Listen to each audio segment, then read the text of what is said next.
Well, hey everybody, it's Dr. Drake 63 here today, and I'm going to do an unboxing video of a Ruger. It's another Ruger. This particular one, which I find to be quite of the beautiful classic look variety, is the Ruger Super Blackhawk in 44 Magnum. The Ruger Super Blackhawk in 44 Magnum.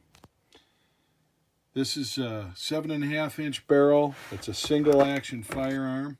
As you can see, what it comes with in its case, this useful lock. This hard plastic case comes with an owner's manual, blah, blah, blah, you get it. But here she is, 7.5 inches. Single action, which means that you can pull on this trigger all day by itself. Nothing's going to happen. You need to go back to a full cock position every time. That advances your next cylinder as well. And there you go. So not much trigger pull is needed.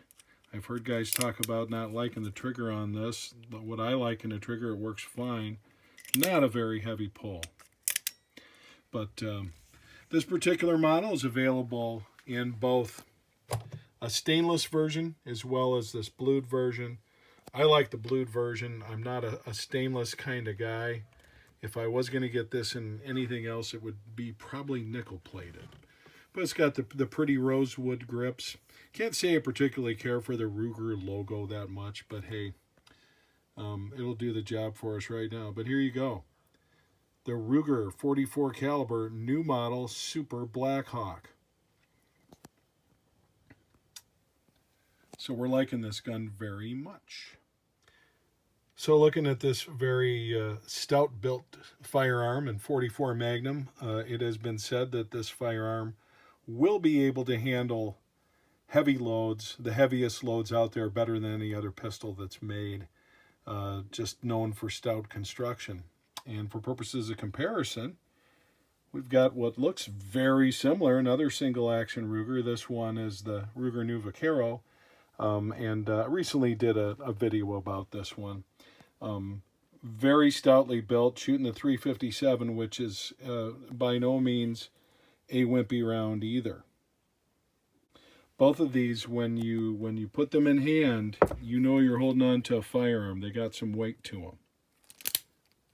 And they both feature this transfer bar type of safety. They're a two-screw model, whereas you'll see a lot of the Colt type single actions will actually have 3 screws. So I showed you that transfer safety. You have the same thing going on here. So what does that mean? That means that when this hammer falls, it's going to hit only when the trigger is depressed will it be allowed to hit the firing pin. Otherwise, this piece of metal right here is going to stop that from happening.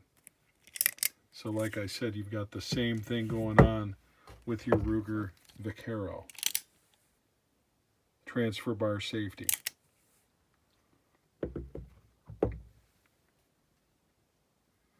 They both load the same. And that is, all you need to do is open up this loading gate.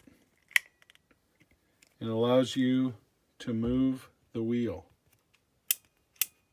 See that right there? And it only moves one direction. That's how you load and that's how you unload. Okay. Now, a couple differences that I'd just like to point out between these two. These are both modern firearms. Obviously, they have a transfer bar safety, that kind of thing. So they're both modern firearms. Both of these, as I mentioned, are built very stoutly. They will handle the heaviest loads out there, which is what I'm interested in, because this guy, I believe, we're going to use for some hunting. Okay, but you can just get an idea of the quality of the workmanship.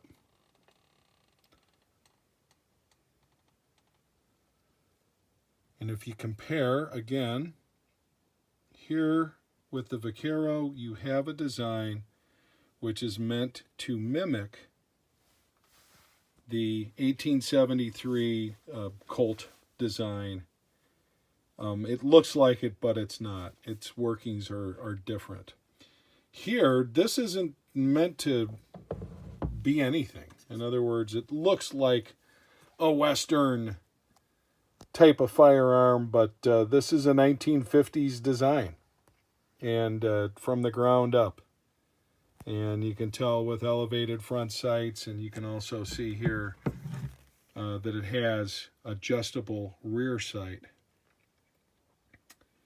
So you have the ability to adjust your windage right there with that screw. So not something you're going to see on an authentic cowboy design. I like the simplicity of single action. That's why I chose this over, say, the Ruger Red Hawk, which is performs as a double action. So you pull the trigger. Every time you pull the trigger, it makes it go. Here you need to cock the hammer back again, like a single action type of design. So both of these firearms, I think, are elegant in their own way. Are these as cool looking as the models that have the case color hardening and stuff like that? Yeah, nah. It's a more basic kind of look, a little bit more utilitarian. So, but gotta like those grips. I think they did a really good job with these, and I can't wait to fire these. Taking a look at these rounds, you can see the 357 on the left, you see the 44 Magnum on the right. Both similar case length, but the difference in between these two is, you just diameter wise, you have so much more. Looking at them head on. These are both Magnum rounds. This is basically 9mm. This is just a tad shy of being the size of a 45. When you talk about, what are you looking at in terms of the size, this is a 248 grain bullet. This is a 158 grain bullet, and these 44s, you can load these up well north of, getting up to 300 grain, and some guys even more. I imagine that would kick like a mule. But both of these are formidable rounds in their own right. The 357 is no wimp round. You can use it for deer hunting, that's for sure, and I know plenty of guys that do it. Here with the 44, obviously, it's going to make a bigger hole. It's going to have a farther effective range.